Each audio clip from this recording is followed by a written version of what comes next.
उद्या कदाचित तुमच्या बायकोने हा प्रश्न विचारला तर वाईट वाटून घेऊ नका, कारण ती काहीच चुकीचं विचारत नाही.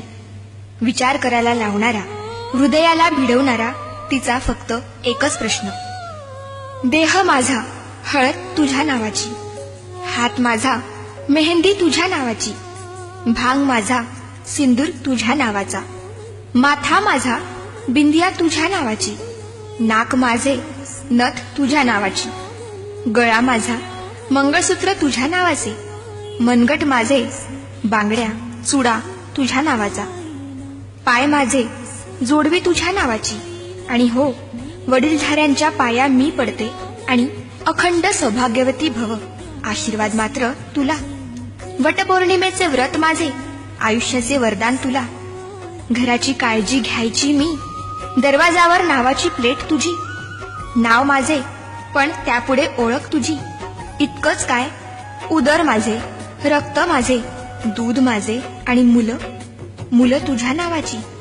माझं सगळंच तर तुझ्या नावाचं. तक्रार नाही, प्लीज रागावूही नकोस. अत्यंत नम्रपणे एक प्रश्न विचारते. तुझ्याकडे काय आहे रे माझ्या नावाचं? आई बाबा मित्रमैत्रिणी सोडून आली तुझ्या घरी. तिचे मन सांभाळायची आता कोणाची जबाबदारी? अनोळख्या कुटुंबात इतकी ती एकरूप होते.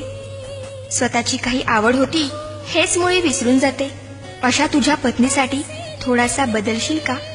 तिच्या मनाचा थोडा तरी विचार करशील का? कधी सकाळी लवकर उठून चहा तिला नेऊन दे. वाफाळता गरम उपमा हळूच पुढ्यात आणून दे. भाजीत मीठ नसले तरी हसून वेळ मारून ने. स्वयंपाकाला कधीतरी कौतुक भरले शब्द दे. साडी मस्त शोभतीये आज, मनमोकळी दाद दे. सुटीत एखाद्या एकटीलाच आपणहून फिरायला ने. मुलगीच समजून हट्ट एखादा तूच जरा समजून घे.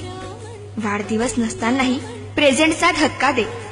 वादात स्वर उंचावताच शांतपणे ऐकून घे. पुरुषप्रधान संस्कृती सोडून माणूसपणाला थारा दे. झोपताना थोपटून तिला आधाराची कुशी दे. जमलेच तर सुरात गुणगुणून स्वप्नांची मोकळीक दे. हातात हात घेतलास लग्नात, आता खरी साथ दे. नवरेपणा दूर टाकून विसावायला प्रेमळ खांदा दे.